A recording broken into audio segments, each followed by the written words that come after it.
Welcome to Battle Bus Live. I am Brian Rose, and we are live on the Brian for Mayor Digital Battle Bus. Today, touring the borough of Greenwich. Yes, that is the home to the Royal Observatory, where Greenwich Mean Time is located. Also, the home to the Cutty Sark, one of the most historic ships and one of the fastest of its time. Much like our bus, it's pretty fast. We're ahead of the curve, and we're super excited to come to yet another borough of London. We've logged over 4,000 miles on this digital battle bus. I've been to every single one of the 32 boroughs in London twice. We're going for our third run right now, and we're going to keep going thousands of miles more all the way up to May 6th.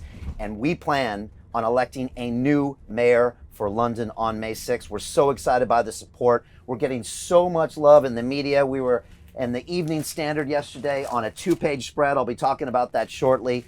Everyone out there knows that we are the only candidate to beat the current mayor of London, Sadiq Khan, and we are going to make history on May 6th and make it happen. I hope you're with us. Learn more about what we're doing here, and I want to talk about some exciting things today, especially our manifesto. And this is what we've launched this week, and it's so exciting. It's our manifesto for the future because it's time to take London in a new direction. This has incredible, incredible work, detailed policies. It's 50 pages long, and it really is an incredible document. We talk about how we're going to rebuild London's economy, and let me show it to you. It looks something like this. I've been out in the public, and people are literally trying to pull these out of my hand because they want to read through. This is 50 pages of quite readable policy. I know it's almost an oxymoron, readable political policy, but this is stuff that affects you. It affects your families. It affects your safety on the street. It affects your jobs, your business perhaps. It affects what you pay for housing in this city. It affects what you pay for transport. And this is a plan to fix London's problems. I'm going on a 10, 20-year horizon. We couldn't be more proud of what's in this document. And just to break it down, it focuses on the 4 main issues that Londoners care about, and that is rebuilding London's economy, putting 10,000 new police officers on the street, abolishing the congestion charge until 2022, and of course, building 50,000 new homes by Christmas. If you want to look at this document right now, you can. Go to brianformayor.london, click on the manifesto button on the top, or just go straight to brianformayor.london/manifesto. You can see this document in all its glory.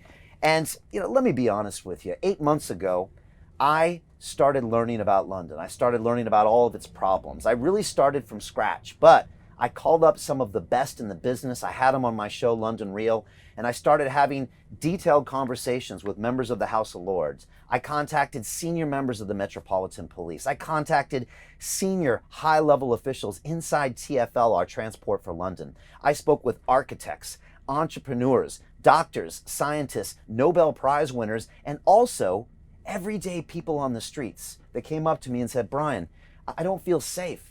Brian, my cousin just got stabbed last weekend. What can we do about this? Brian, my business is failing and the government isn't allowing me to get back to work. What can you do?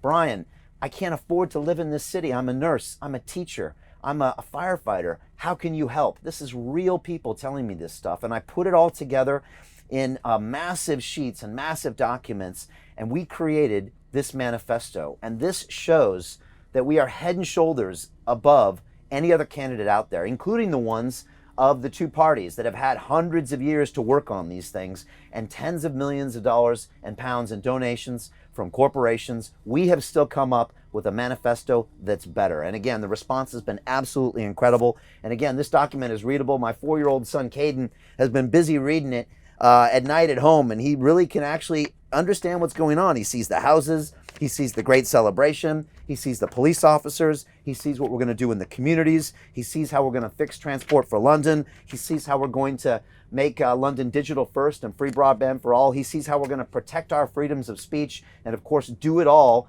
with my green initiatives. It's all in this document, and it's something we couldn't be more proud of. Please look at this document right away. Forward this document leak to your friends.